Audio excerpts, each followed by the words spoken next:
Hello, എല്ലാവർക്കും നമസ്കാരം. ഞാൻ ഡോക്ടർ ശ്രീലക്ഷ്മി VS. നമ്മുടെ ശരീരഭാരത്തിൻ്റെ 2% മാത്രമാണ് തലച്ചോറിനുള്ളത്. പക്ഷേ രക്തത്തിലുള്ള 20%-ലധികം ഓക്സിജനും ഉപയോഗിക്കുന്നത് തലച്ചോറാണ്.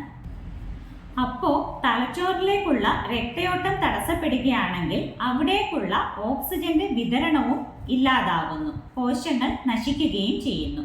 ഇതാണ് പക്ഷാഘാതം അല്ലെങ്കിൽ സ്ട്രോക്ക്. ഇത് അംഗവൈകല്യങ്ങൾക്കും മരണത്തിനും കാരണമാണ്. സ്ട്രോക്ക് ഉണ്ടായി പെട്ടെന്ന് തന്നെ രോഗിയെ ഹോസ്പിറ്റലിൽ എത്തിക്കുവാൻ കഴിഞ്ഞാൽ കൂടുതലായി ഉണ്ടായേക്കാവുന്ന ബ്രെയിൻ ഡാമേജ് തടയുവാനായി സാധിക്കും. സ്ട്രോക്ക് 2 രീതിയിലാണ് ഉണ്ടാകുന്നത്.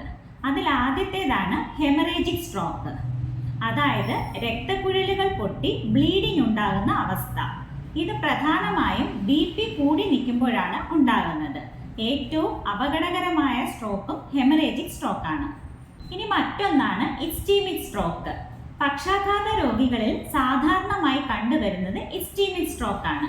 ഇവിടെ നമ്മുടെ തലച്ചോറിലേക്കുള്ള ബ്ലഡ് വെസൽസിൽ എന്തെങ്കിലും ക്ലോട്ട്സ് വന്ന് അടിഞ്ഞുകൂടി രക്തയോട്ടം ഇല്ലാതാക്കുന്ന അവസ്ഥയാണ്.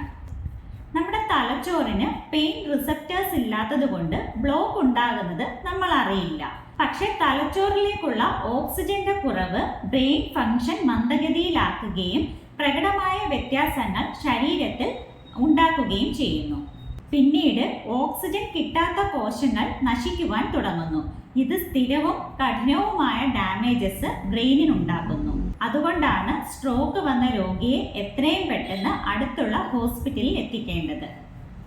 വീഡിയോ ഇഷ്ടമായാൽ മറ്റുള്ളവരുടെ അറിവിലേക്കായി ഷെയർ ചെയ്യുക. വീണ്ടും മറ്റൊരു വീഡിയോയിൽ കാണാം.